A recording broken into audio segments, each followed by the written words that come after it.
Cuando los guardias finalmente derribaron la puerta, lo encontraron en un charco de sangre seca, encogido, con la mandíbula clavada en el cadáver de un bebé recién nacido. Los dientes no se abrían. De las comisuras de la boca salían hilos oscuros de sangre coagulada. Tenía los ojos abiertos y uno de ellos se le había salido de la órbita. 3 soldados se retiraron al jardín del monasterio y allí se arrancaron las uñas con piedras para expulsar aquella visión. Habían pasado 5 semanas. Según los informes, el soberano, el príncipe Valentín Ratensky, dejó de asistir al consejo y a las recepciones al 4.º día tras la caída. No se cayó de un caballo ni de una escalera, sino que se desplomó en su dormitorio cuando, tras la liturgia, intentó levantarse de la cama. El sacerdote que lo sujetaba por la mano declaró más tarde bajo juramento. Gritó y se le salieron las entrañas. Vi una mancha oscura en la alfombra y se movía. Desde entonces, el príncipe no se levantó. Dejaron a 3 personas junto a su cuerpo: el médico Simen, un monje llamado Hilarión y el intendente de la corte Yakov Pelogo. Los primeros registros de descomposición se hicieron 6 días después de la caída. El médico señala: las zonas entre las piernas y la parte inferior del abdomen desprenden un olor fétido. Se crean un líquido similar al pus, con gusanos. Intentó hacer una pomada con grasa de cerdo y sangre de toro, mezclada con eneldo seco y sal negra, pero las úlceras continuaron extendiéndose.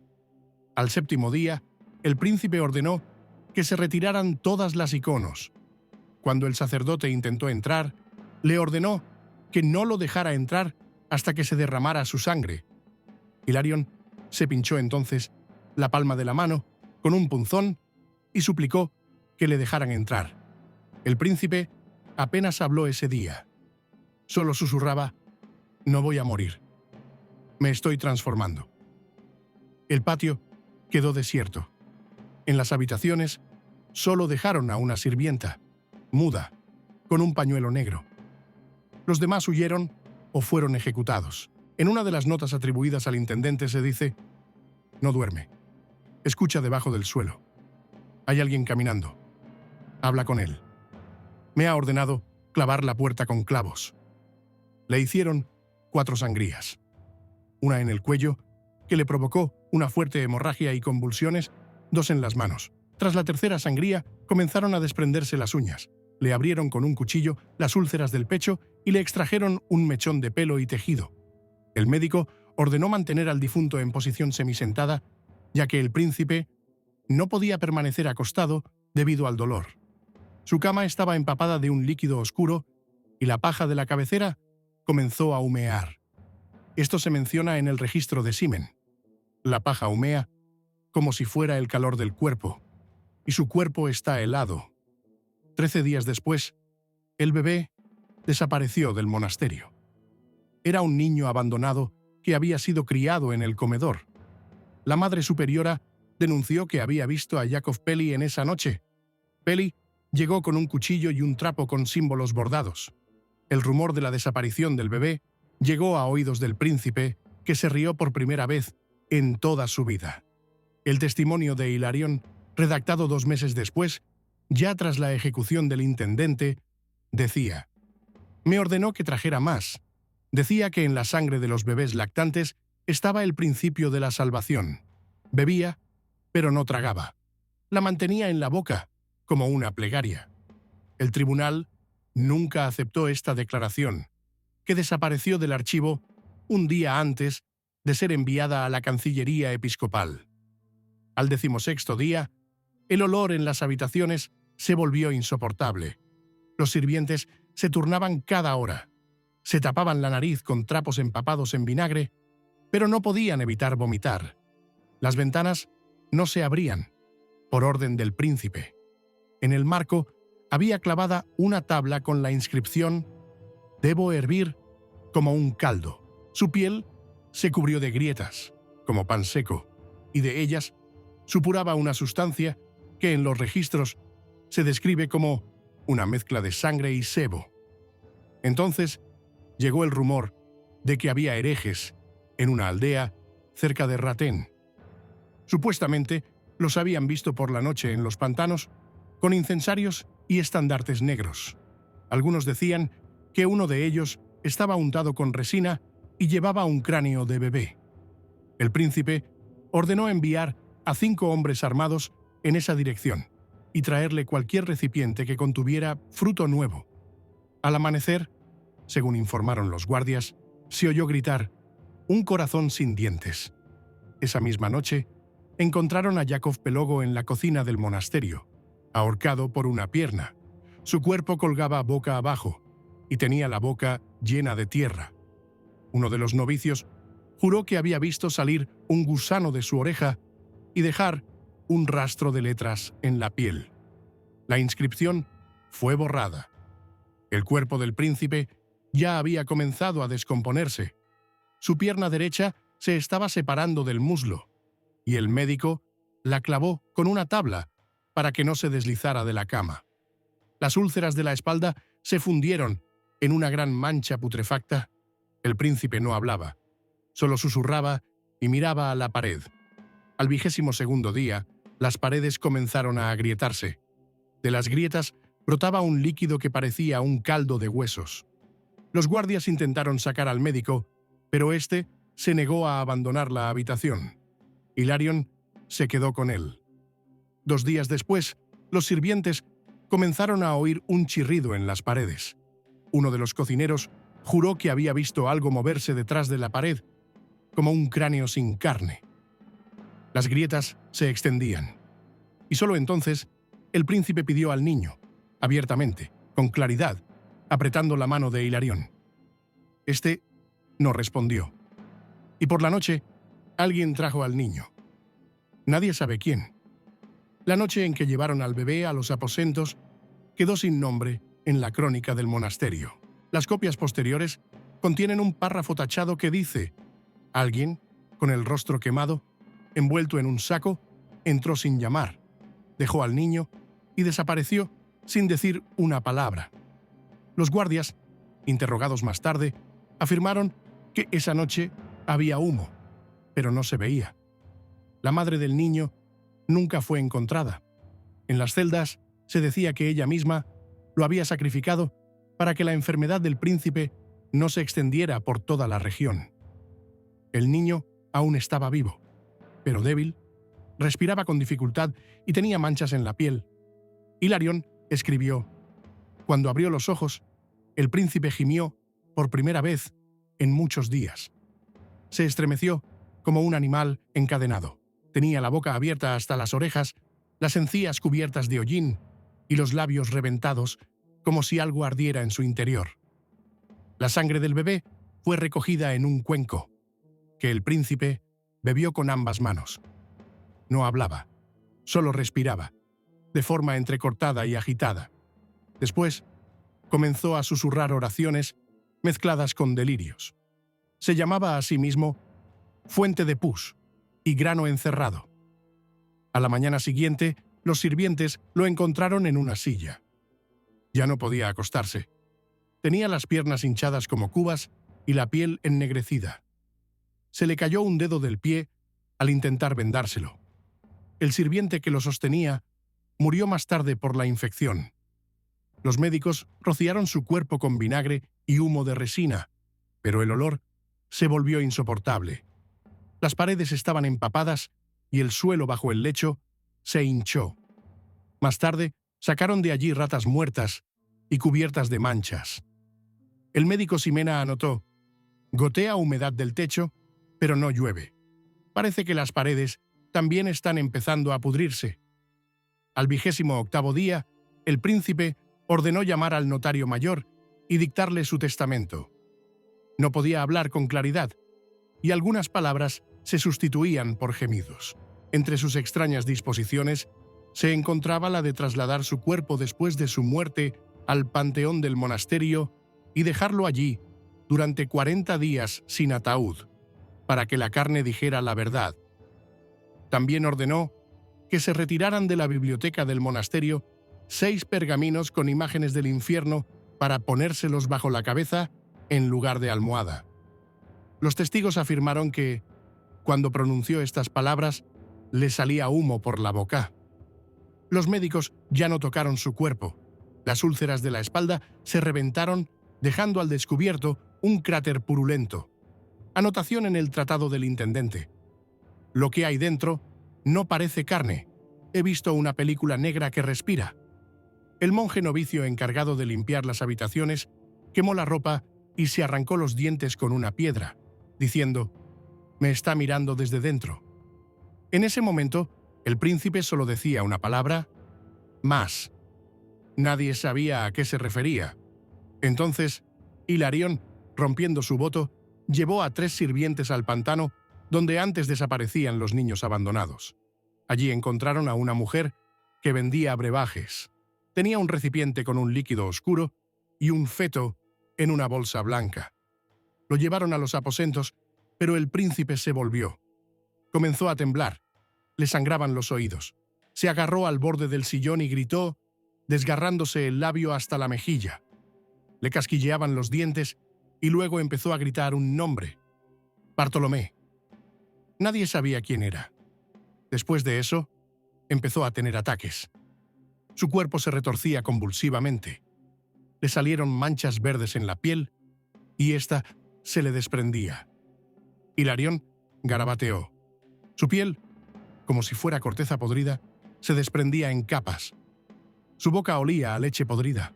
Aullaba sin emitir ningún sonido. Le pusieron cerca un recipiente con vino y vinagre, pero todo se agrió rápidamente. Incluso las velas se apagaron. Al 32º día, comenzó a morderse a sí mismo. Le mantuvieron atada la mano, pero se soltó. En la siguiente ronda, descubrieron que se había mordido el hombro hasta el hueso. La sangre era oscura, espesa, casi negra. Hilarión intentó darle opio, en una dosis 3 veces superior a la normal, pero el príncipe lo escupió. Entonces le dieron más, pero el efecto fue débil. El cuerpo ya casi no respondía al brebaje. Los sirvientes decían que lo habían visto lamer el líquido del suelo durante la noche. A los pocos días, las paredes comenzaron a sangrar. Las grietas se hicieron más profundas y de ellas brotaba un líquido oscuro y viscoso con olor a azufre. Uno de los monjes escribió: «Vi algo que se arrastraba por la pared y miraba. No tenía ojos». Los sirvientes comenzaron a marcharse. Durante la noche huyeron 7. Solo quedaron Hilarión, el médico y 2 adolescentes sordomudos. Uno de ellos intentó más tarde abrirse el vientre. El príncipe ordenó que llevaran a sus aposentos el recipiente con las cenizas de su padre. Se la echó sobre el pecho, se tumbó en las cenizas y empezó a llorar y a arañarse con las uñas. El médico no lo detuvo. Todos guardaban silencio.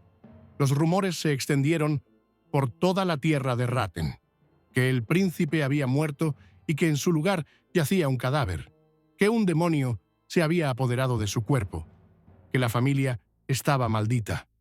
Hilarión escribió por última vez: «Ya no es príncipe, es piel y pus, lo sabe.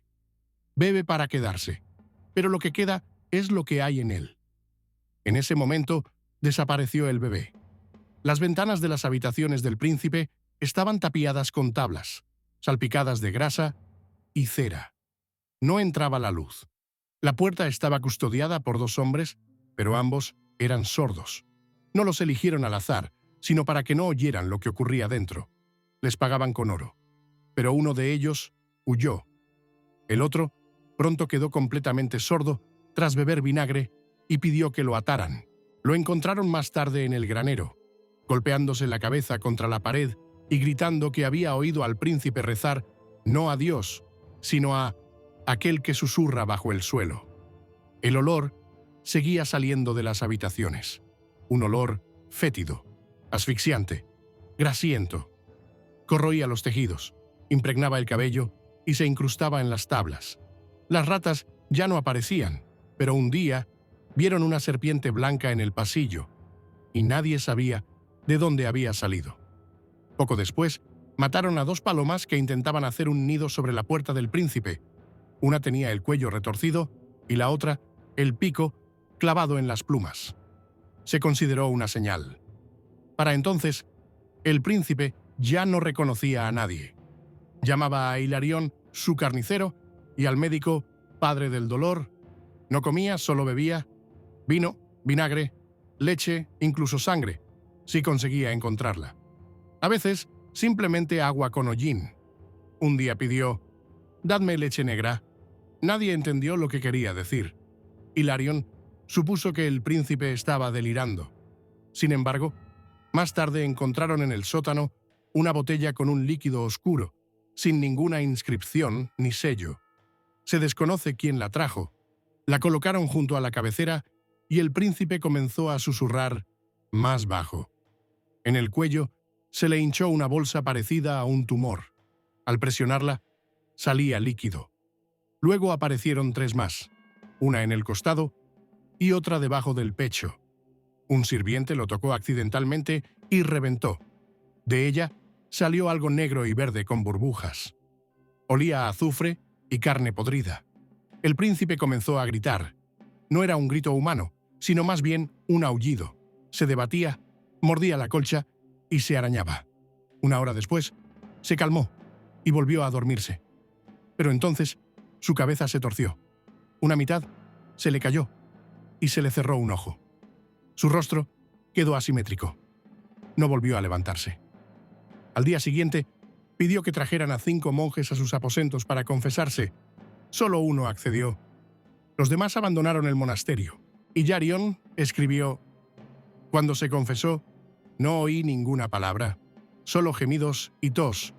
El monje, tras la confesión, quedó en estado de estupor. Murió al 3er día. La piel de su pecho se hinchó, como si algo quisiera salir. No quemaron su cuerpo, sino que lo arrojaron a una fosa y lo taparon con arcilla. Según los registros del consejero del palacio, se sabe que en ese momento comenzaron las negociaciones entre la princesa viuda y 2 feudos vecinos. Les interesaba saber si el príncipe estaba realmente vivo.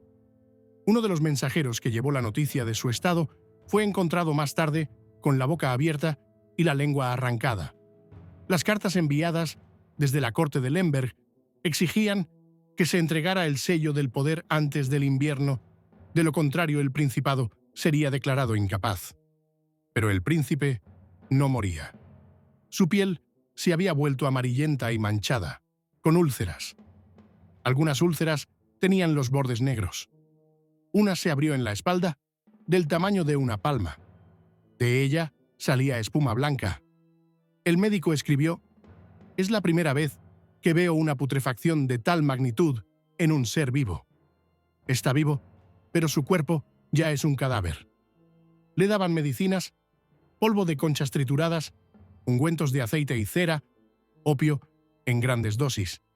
A veces le cosían las úlceras con hilo empapado en vinagre, pero todo se deshacía como un trapo podrido. Los sirvientes utilizaban pinzas de hierro para quitar la carne muerta. Los rumores se multiplicaban. Las campesinas rezaban para que el príncipe muriera. Una de ellas llegó a las puertas del monasterio con un niño y gritó: «Lleváoslo, pero no vengáis a nuestra casa por la noche». La apedrearon hasta matarla. La gente creía que el príncipe ya no era humano. Lo llamaban esponja, recipiente de pus, maldición viviente. En las iglesias rezaban por su liberación.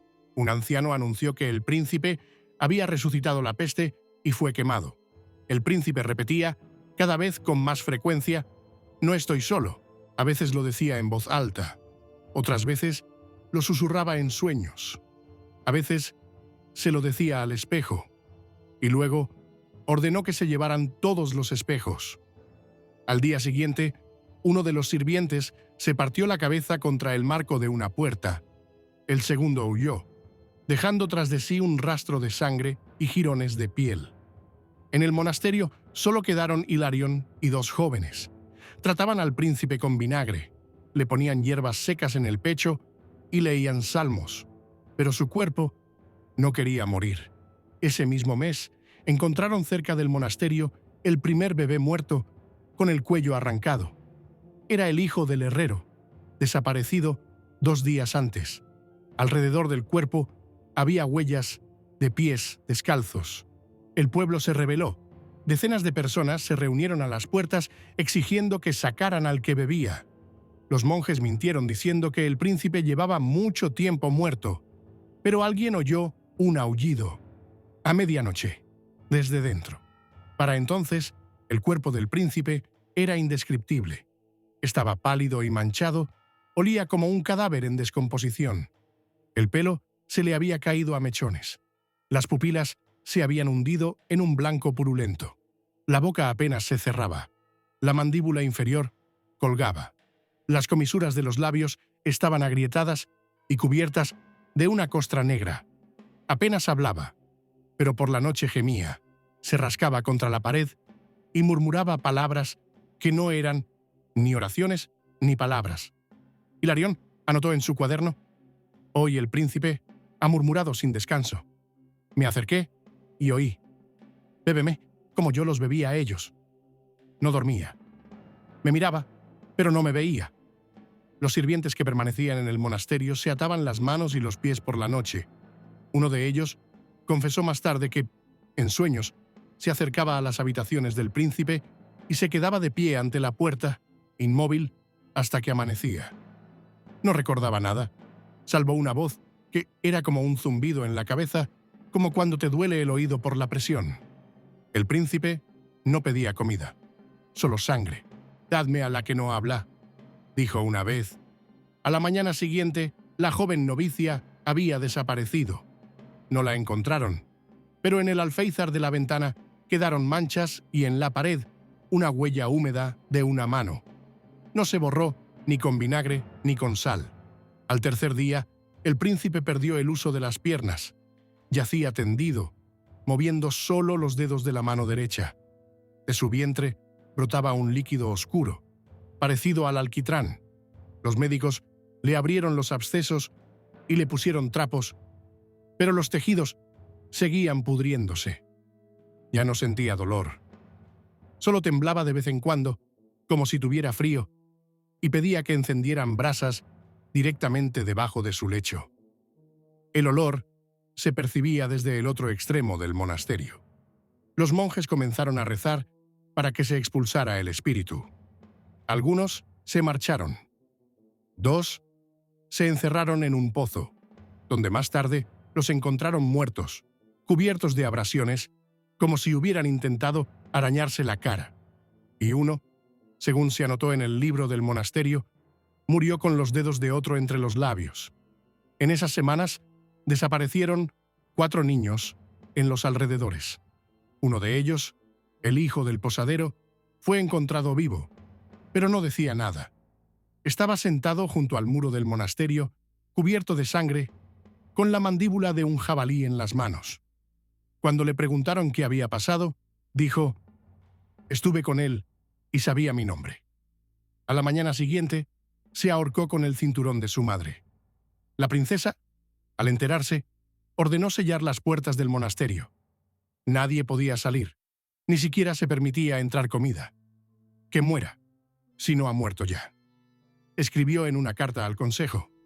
Entonces, en el monasterio cerrado, comenzó el hambre. Los que quedaron comenzaron a comer pieles secas y a roer velas. Encontraron a uno de los jóvenes en el sótano comiendo tierra. Otro quemó la biblioteca gritando que el príncipe había escondido su lengua en los libros, pero el príncipe aún respiraba. Aunque tenía los labios ennegrecidos, la respiración sorda y los pulmones burbujeaban como en un barril de agua. La piel de los hombros se le había desprendido. No dejaba de golpear la cama con el dedo, sin ritmo, sin sentido, simplemente golpeando. Entonces, Hilarión se decidió. En uno de los viejos libros encontró una descripción de cómo ahogar a los demonios con una mezcla de mercurio, serval y lengua seca de pescado. Mezcló todo con cera, colocó el incensario a la cabecera y comenzó a leer. El príncipe primero gritó: luego lloró, y luego se tragó la lengua. Nadie supo si había muerto. Permaneció inmóvil durante casi un día. Pero cuando Hilarion intentó cerrarle los ojos, el príncipe le mordió la mano y no lo soltó. Sus dientes se clavaron en la carne y no pudieron abrir la mandíbula. Desde el monasterio comenzaron a oírse gemidos. Uno tras otro, los demás murieron. Uno se quemó en su celda. Otro se abrió el vientre. Hilarion desapareció, y el príncipe yacía allí. Su boca seguía cerrada, con un trozo de piel, carne y hueso en su interior. Tenía los ojos abiertos, pero turbios. Pasaron 3 días. Afuera estaban los guardias. Ya no se oían gemidos ni pasos, solo un gorgoteo y susurros, y un golpe, como si una uña golpeara la madera, desde dentro. Cuando finalmente se abrieron las puertas del monasterio, todo estaba en silencio. El viento arrastraba el polvo por las losas del patio. En los escalones yacía un cadáver vestido con una sotana, un cuerpo ennegrecido, con los dedos rotos y la cara crucificada boca abajo. En el comedor solo había cuencos vacíos, velas carbonizadas y palabras garabateadas con las uñas en la pared. Él nos dio de beber. El olor era tal que los 2 soldados que entraron en el pasillo vomitaron inmediatamente en el suelo. Encontraron al príncipe en el mismo lugar. Yacía de lado, con los brazos apretados contra el pecho. El rostro estaba contraído, como por el dolor, y la mandíbula aún se clavaba en la muñeca del cadáver, como si incluso, después de muerto, no hubiera abierto la boca. En las cuencas de los ojos había una mucosidad grisácea que parecía haber corrido por las mejillas. La oreja izquierda estaba mordida y la mandíbula inferior estaba rota, pero se mantenía unida por los tendones. Cuando intentaron sacarlo de la cama, el cuerpo se desintegró. Bajo la piel había casi una masa putrefacta. El abdomen se hinchó y reventó, y de él salió un líquido negro y espeso con fragmentos blancos de huesos o dientes.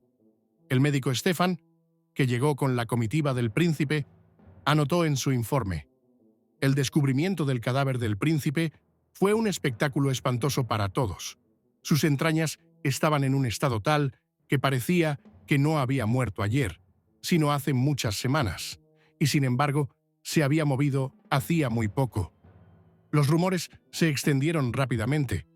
La gente decía que bebía sangre de niños para conservar su fuerza, que había hecho un pacto con los herejes de Bohemia, que había escrito su testamento no con tinta, sino con su propia sangre, que no había muerto en absoluto y que ahora una maldición pesaba sobre toda su estirpe.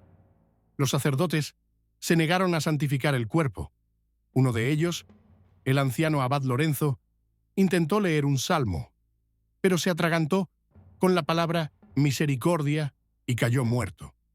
Entonces decidieron quemar los restos. Lo hicieron por la noche, bajo la vigilancia de los soldados. Pero el fuego no quemó el cuerpo de inmediato. La carne crepitaba y salía un humo espeso, con olor a carne quemada y algo agrio, parecido a la podredumbre vieja. Uno de los soldados dijo después que había oído un jadeo procedente de los huesos, como si el aire saliera de los pulmones. Las cenizas del príncipe fueron enterradas detrás del monasterio, sin cruz ni inscripción.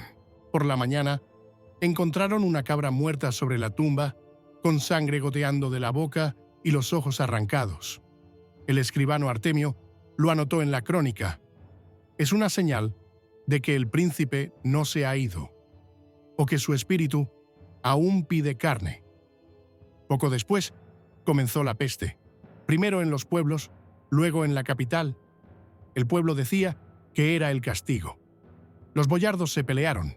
Unos culpaban a la princesa, otros a los consejeros, otros exigían limpiar la corte de todos los que lo habían visto muerto. Quemaron a 3 médicos que intentaban repetir las prácticas curativas. Ejecutaron a una comadrona acusada de suministrar sangre inocente. Ya no quedaba nadie en el monasterio. Lo cerraron con clavos, sellaron las puertas con plomo y rezaron para que nadie más entrara. Pero la situación no se calmaba. Se descubrió el segundo testamento del príncipe, escrito con mano temblorosa sobre la piel de un cordero. En él, supuestamente dejaba el poder a su hijo menor, nacido de una concubina, porque en sus venas corre sangre pura, como la de los sacrificados. Esto provocó una nueva ola de discordia. Comenzaron los asesinatos. Los herederos mayores huyeron. En la capital estalló una revuelta, se incendió el archivo, se saqueó el templo y se pisotearon las reliquias de San Esteban. En las cartas de los embajadores extranjeros se reflejaba el miedo. Uno de ellos escribió: «El país está aterrorizado. Todos buscan a los culpables, pero nadie quiere mirarse al espejo. El cadáver del príncipe se convirtió en su espejo, y todos se vieron reflejados en él. Sus descendientes temían incluso pronunciar su nombre. En algunas crónicas se le llama simplemente el que bebía». Una entrada en el libro de crónicas del 6º año, después de su muerte, dice: «Ese año nadie habló del príncipe, pero la sangre se pudría en los pozos y los niños nacían sin ojos». El poder se debilitó. Volvieron los leprosos. Las sectas cobraron vida. El pueblo se bautizaba 3 veces cada vez que se mencionaba la palabra poder. Algunos quemaban a los bebés para que el príncipe no viniera a por su sangre. Y en el monasterio, a pesar de las puertas selladas, volvieron a oírse ruidos. No eran voces ni pasos, solo golpes, irregulares, débiles, como si alguien arañara la tapa de un ataúd. Pero eran golpes.